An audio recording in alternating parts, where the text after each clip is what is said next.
Le détenu Mohamed Amra, vous vous souvenez de son évasion sanglante en mai 2024, c'était il y a pile un an, doit être extrait la semaine prochaine de sa prison, de nouveau, pour être entendu par des magistrats. Je vous propose d'écouter des réactions. C'est la consternation, l'incompréhension. Deux de nos collègues ont été assassinés et malheureusement, on voit que on regarde pas ce qui s'est passé tragiquement il y a quelque temps et on ne retient pas les leçons du passé. C'est désolant, c'est une trahison. Je sais que le ministère de l'Intérieur, qui aura la responsabilité de ce transfert, le fait dans de magnifiques conditions, que ce soit le GIGN ou le RAID, avec des conditions de sécurité tout à fait hors normes. Voilà, mais Gérald Darmanin, le garde des Sceaux, assure qu'il y aura des conditions de sécurité hors normes.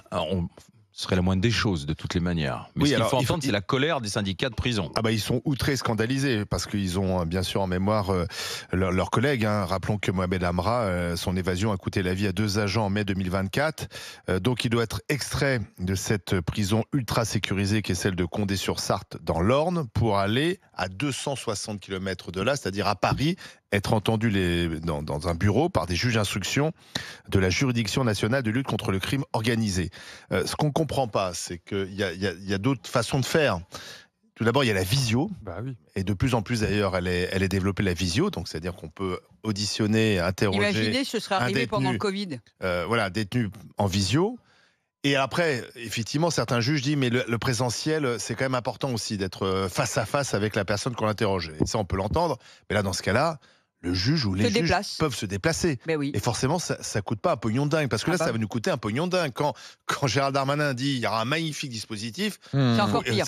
Autrement dit, ça va coûter une blinde. C'est-à-dire pour faire les 260 km passés par l'autoroute, ils vont quasiment fermer tout. Ils vont mettre beaucoup de gendarmes, de policiers partout. Donc ça va être quand même un dispositif très coûteux. Ça serait moins coûteux de payer le TGV, même en première classe, au juge d'instruction. Donc c'est assez... Même un jet privé.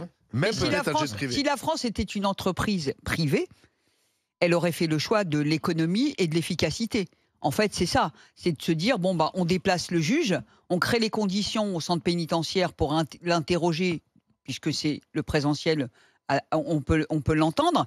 Donc, je vois absolument pas la différence entre mettre en place un dispositif extrêmement coûteux de haute sécurité pour déplacer un détenu dont on connaît l'histoire et dont on connaît les meurtres, et le fait de déplacer un juge. Moi, j'arrive pas à comprendre.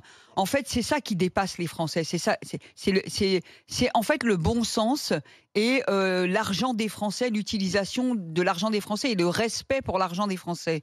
Qui prend les décisions? Qui décide de ça?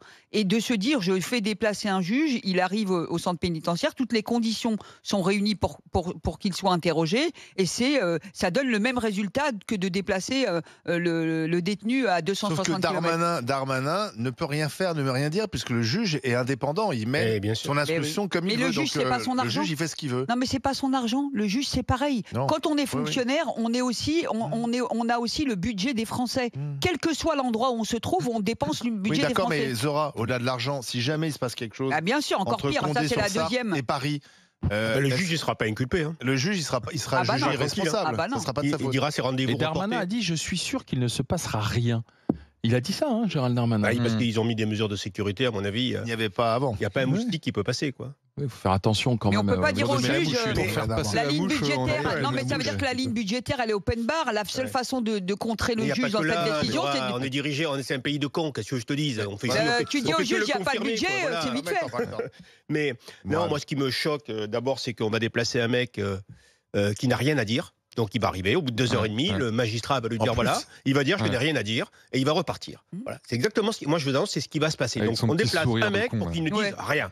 Et la deuxième chose, c'est que ce mec, il faut le passer sous silence. Parce qu'à force de le montrer comme là, on est en train d'en faire un héros pour certaines personnes.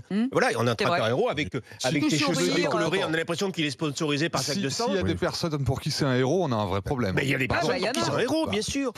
Je dis pas. On le déplore, mais avec un petit S. Parce que je veux pas que tu profites de ça. Donc il faut arrêter de le montrer, ces mecs. Et puis après, je peux comprendre que pour les policiers, il y a eu 2 morts. Le mec, on a sorti une fois, il y a eu une mort, tu le sors plus. Les agents Tu le sors plus. Mais après, la dépense de notre pognon de cette façon-là par la justice ou par d'autres, par tous Non, mais les le domaines, juge, tu peux lui dire, il n'y a pas d'argent. On n'a aucune logique parce que les gens ne parlent pas de leur argent, ils ont l'impression que c'est un puits sans fond, l'argent de l'État. Et dans tous les domaines, on fait comme ça. Et je dis, c'est aberrant et c'est l'image de notre société d'aujourd'hui. Je suis d'accord avec beaucoup de ce qui vient d'être dit, mais moi, je vois surtout une responsabilité du politique. Là, il y a l'indépendance, comme dit Olivier. Il y a un an, on nous dit, on jure les grands dieux qu'on ne déplacera plus un prisonnier, on ne risquera plus. Exactement ce qu'on disait. Et en fait, il ne se passe rien. Il n'y a pas une loi. Recommence. Alors, et après, on va nous dire, non, mais c'est l'indépendance du juge. Mais en fait, si on prend une loi, si nos députés votent, le pouvoir, il est encore à l'Assemblée nationale. Il y a un pouvoir politique dans ce pays.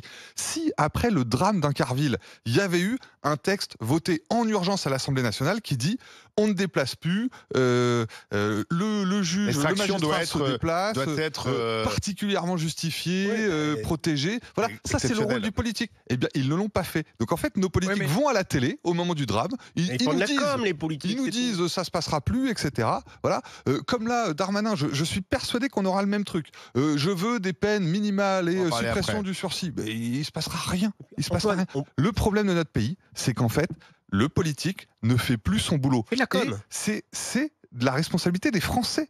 On a les politiques qu'on mérite. On a voté pour eux. Mais non, on n'est pas dans le catalogue, il y a une bonne chose.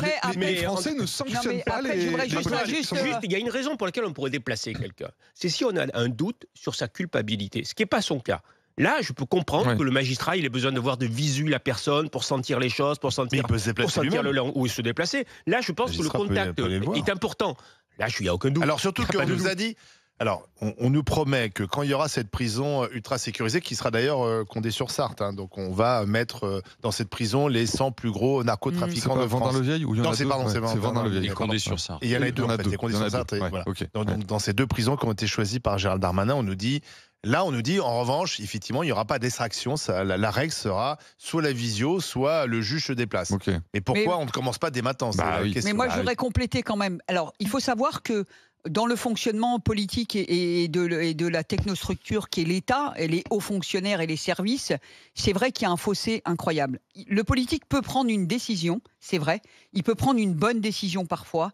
Et c'est vrai que ceux qui gouvernent le pays, en grande partie, c'est quand même la technostructure. Les hauts fonctionnaires... Mais là, il n'y a même pas de décision politique. C'est-à-dire que le juge aujourd'hui prend cette décision de déplacer le détenu. Mais là, le juge est indépendant. Il peut y avoir un peu de bon sens. Voilà, mais le problème, regardez le cas flagrant. Le juge est indépendant, il est autonome, il a son budget.